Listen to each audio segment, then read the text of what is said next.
Els pares dels alumnes del CEP Sant Jordi mantenen la tancada al centre com a mesura de protesta contra la decisió de posposar l'entrada en funcionament dels mòduls de secundària presa per la Conselleria d'Ensenyament. Paral·lelament, Esquerra Republicana ha exigit a través d'una proposta de resolució al Parlament que es reconsideri. Alexis Serra anuncia que plega. Ho farà per raons estrictament familiars. Aquest fet implicarà que Valentí Junyent hagi de buscar un nou número 2 a la seva candidatura. Serra es mantindrà, però, al capdavant de les seves responsabilitats al grup municipal de CiU fins les properes eleccions. L'Ajuntament de Manresa organitza una visita ciutadana al Palau Firal per donar a conèixer el procés de transformació que s'hi està portant a terme. El projecte de remodelació té l'objectiu de convertir aquest espai en un gran centre de serveis i de promoció econòmica. Les visites seran dissabte al matí.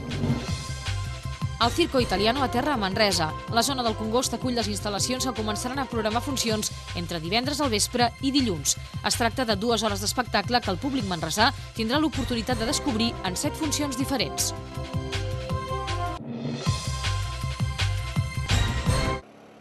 La negativa anunciada pel govern de no tirar endavant el projecte d'Institut-Escola a Navàs ha conduït una trentena de pares d'alumnes a protagonitzar una tancada indefinida a les instal·lacions del centre com a protesta.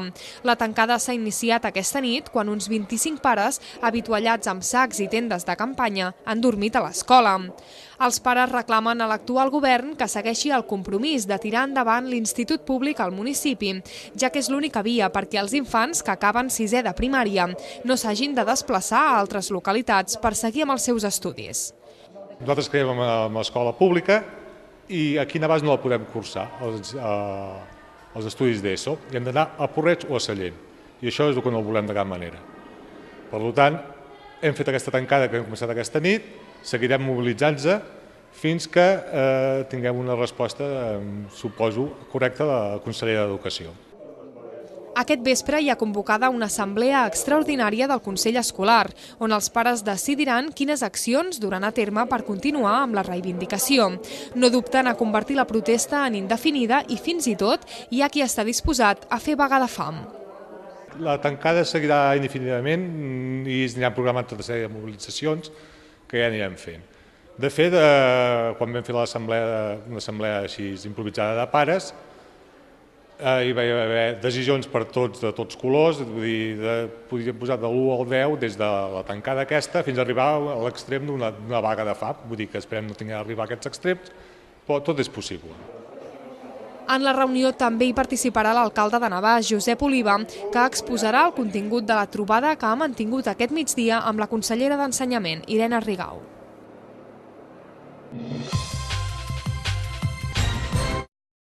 Esquerra Republicana de Catalunya ha instat avui mateix el govern de la Generalitat a reconsiderar d'immediat la decisió de revocar l'acord per disposar d'un institut-escola a Navàs.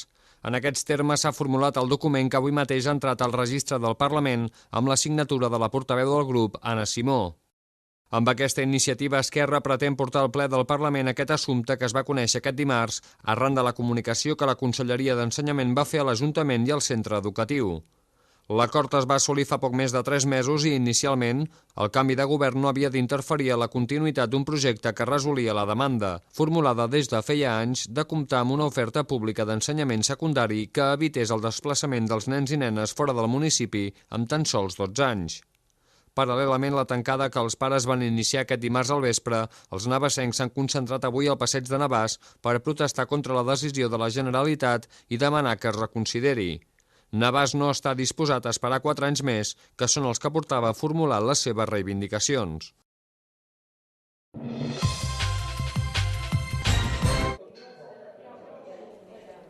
Alexis Serra no serà el número 2 de Valentí Junyent a la candidatura de CiU a Manresa. Ho ha confirmat avui públicament i acompanyat del candidat a l'alcaldia, Valentí Junyent. Els motius d'aquesta decisió són personals i relacionats amb un tema familiar que el portarà a deixar la política activa durant uns anys. Serra, que exerceix de president del grup municipal de CiU a l'Ajuntament de Manresa des de la marxa de Josep Vives, mantindrà la seva responsabilitat fins a les properes eleccions.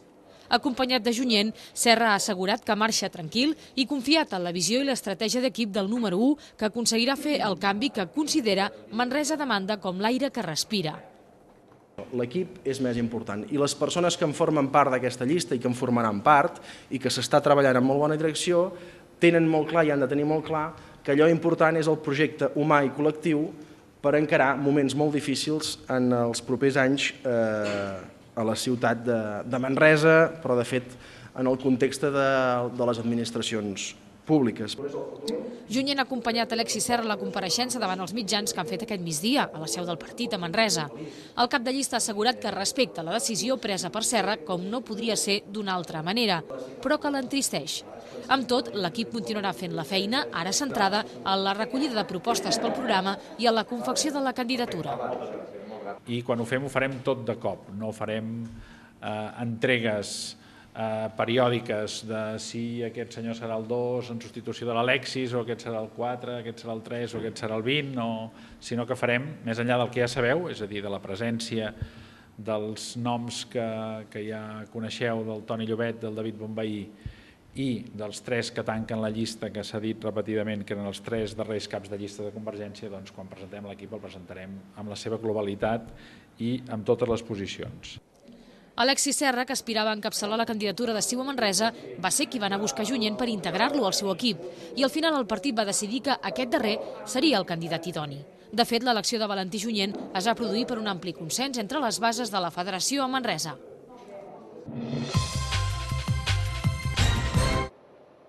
El Palau Firal de Manresa s'està transformant en un gran centre de serveis de promoció econòmica i de desenvolupament empresarial.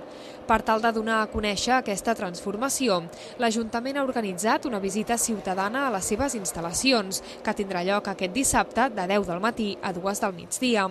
La visita permetrà conèixer de primera mà les obres de remodelació de l'ala nord de la primera planta, destinada als serveis d'empreses i emprenedors, i el futur Viver Incubadora, a més de les instal·lacions del Centre de Formació Pràctica, dedicat a l'aprenentatge del disseny i fabricació en la indústria del metall.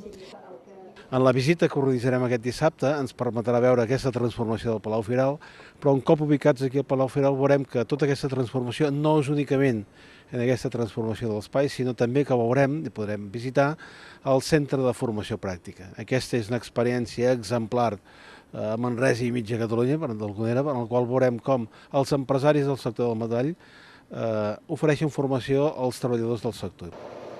A més, els visitants també podran veure un dels elements més identificatius del nou palau, un con vermell a l'espai central que va de la planta baixa fins a la coberta i que aportarà il·luminació a tot l'espai.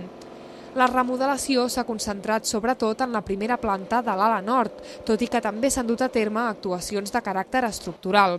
En aquest sector es permetrà posar a disposició d'uns 2.000 metres quadrats el Centre de Desenvolupament Empresarial, el CEDEM, i els serveis territorials de la Catalunya Central de la Generalitat, a més del Viver d'Empreses. Fins ara el Palau Firal era un espai que hi havia molts metres per acollir-hi fires. A partir d'aquest moment el Palau Firal, a part de fires, és un espai que acollirà equipaments per la promoció econòmica, però sobretot per aquells emprenedors que vulguin muntar la seva empresa requereixen un espai. Amb les obres d'ampliació concloses, l'Ajuntament preveu que el CEDEM es converteixi en el motor de suport al teixit empresarial i de promoció de l'emprenedoria.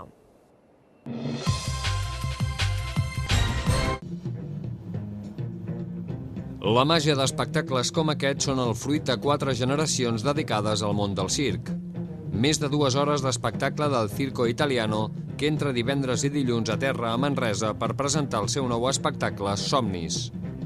Pallassos, màgia, trapezistes, malabars, contorsionisme i exhibicions amb animals integren els ingredients d'un espectacle que amaga una gran història, la d'un infant que vol ser artista de circ.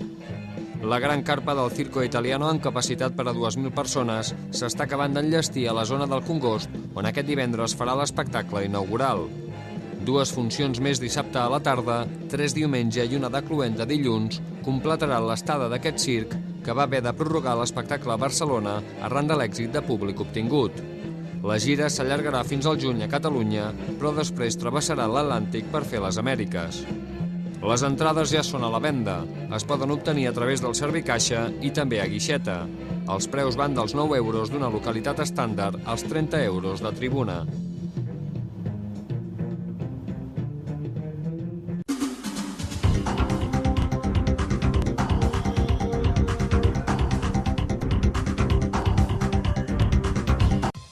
Continuem sota el signe de la calma meteorològica marcada pel predomini de sol a les nostres comarques. Això sí, amb temperatures que baixen sensiblement durant el dia.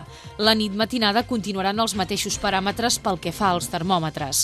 Previsió de màximes que no superaran els 15 graus a Manresa i a Berga. A Solsona se n'esperen 16. Durant la nit matinada, 4 graus positius a Berga i 2 tan sols a Solsona.